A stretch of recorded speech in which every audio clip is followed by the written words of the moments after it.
हमारे द्वारा आपके द्वारा बोले गए अक्षर, हमारे द्वारा आपके द्वारा बोले गए शब्द कभी समाप्त नहीं होते। वो घूम के हमारे पास आते हैं। आप किसी को बंद कमरे में एक ताला लगाओ, एक कमरा बंद करो, 2 कमरा बंद करो, 3 कमरा बंद करो, 4 कमरे बंद करके अकेले कमरे के अंदर आप किसी की निंदा कर देखो।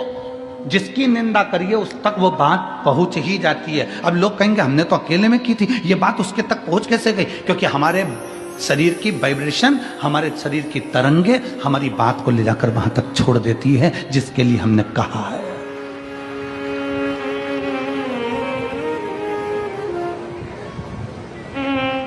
हमारे शरीर की वाइब्रेशन, हमारे शरीर की तरंगे वहां तक ले जाकर छोड़ देती है जिसके लिए हमने अपशब्द कहा। आप किसी को गाली देकर देखो, चलो जाने तो आपका कोई नौकर हो ना, आप अपने घर पे बैठ के नौकर को ही कुछ अपशब्द कह के देख ले। नौकर नहीं है वहां पर, परंतु उस नौकर को मालूम पड़ जाएगा कि मेरे सेठ के मुख में, मेरे सेठ ने मेरे लिए कुछ कहा, मेरे सेठ के दिमाग में कुछ चल रहा है। हमारी वाइब्रेशन बता देती है, हमारी तरंगे बता देती है।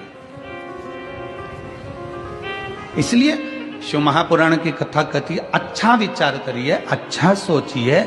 अगर कोई तुम्हारा दुश्मन है ना, उसके बारे में अच्छा सोचना चालू करो। एक दिन वो दुश्मन तुम्हें सुंदर माला लाकर ना दे, तुम्हारे को गुलाब का फूल लाकर ना दे, तुम्हारे लिए गुलदस्ता लाकर ना दे, तो कहना जो दुश्मन है उसके लिए वे अच्छा सोचना प्रारंभ करो, श्रेष्ठ सोच। बहू सास की दुश्मन नहीं है, सास बहू की दुश्मन नहीं है। अगर बहू की दुश्मन होती सास तो अपनी रकम तुड़वाकर बहू को ना देती शादी के पहले, शादी के समय पर।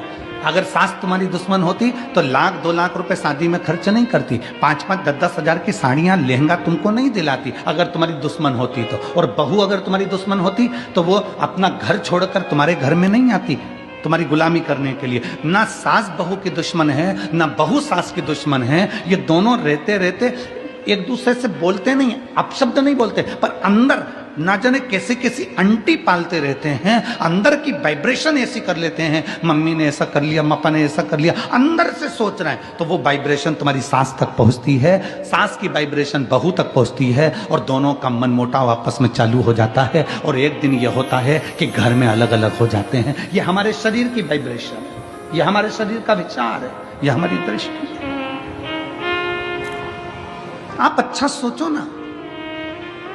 एक स्त्री, एक पत्नी रोज पति पर शंका करती है, रोज प्रतिदिन शंका करेगी। मन में शंका भरा गई है तो शंका करती रहेगी, शंका करती रहेगी, शंका करती रहेगी, शंका करती रहेगी। आखिर में पति को मालूम पड़ जाएगा कि ये शंका कर रही है। पति शंका करेगा तो मालूम पड़ जाएगा कि पत्नी शंका कर रही है। ये हमारी वाइब्रेशन है हमारे शरीर की जो वहां तक पहुंचा दी।